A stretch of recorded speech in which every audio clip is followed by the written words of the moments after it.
Everyone else, stay out of this. I'm going to teach him a lesson with Pippen. This was during the 1992 Olympics, the only time Jordan ever made such a request to his teammates.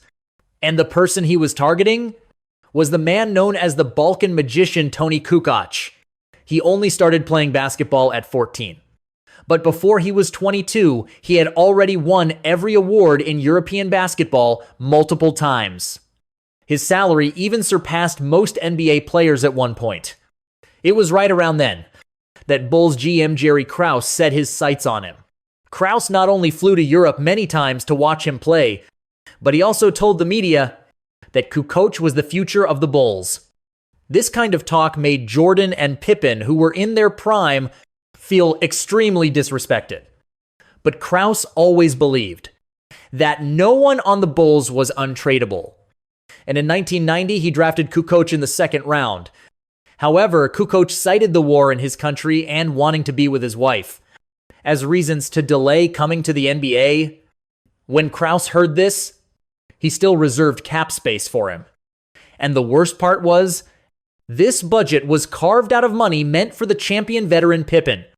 Pippen was always a good-natured guy, but Krause was messing with his money. Anyone in that situation would have wanted to settle the score with Kukoč and Krause. Plus, Kukoč had another nickname. He was known as the European Jordan. When Jordan heard that, his competitive drive immediately kicked in. So when it came to the 92 Olympics, and Team USA faced Kukoč's Croatia, Pippen and Jordan decided on the spot they were going to seriously school this kid from Europe. Their real goal was to get back at Krause. Right before the game started, they were both fighting over who would guard Kukoč first. After some discussion, they decided to take turns. As soon as the game began, Pippen used every ounce of energy he had. He stuck to Kukoč like glue, guarding him from the front court all the way to the back court. And when he got the chance, he drove to the hoop for a vicious dunk. When he got tired, Jordan tagged in. Jordan showed no mercy either. All kinds of steals and fast breaks left Kukoč's head spinning.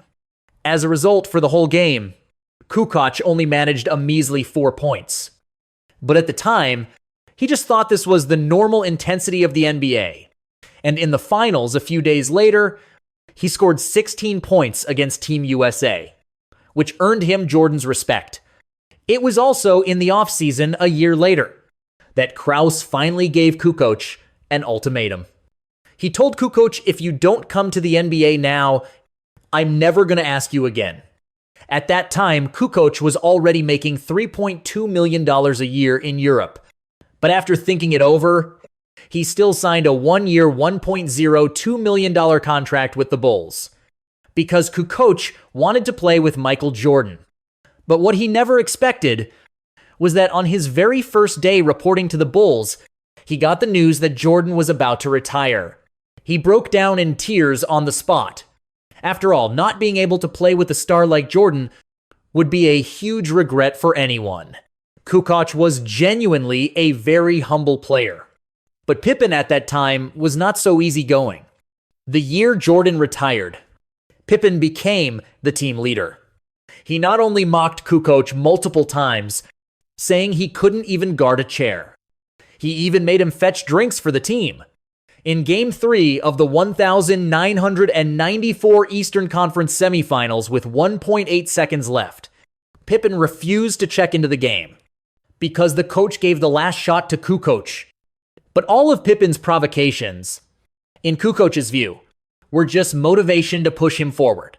When Jordan returned to the Bulls in 1995, the relationship between him, Pippen, and Kukoč finally improved dramatically. They even later became lifelong friends. It's just that at that time, nobody knew the Bulls' second three-peat had already quietly begun.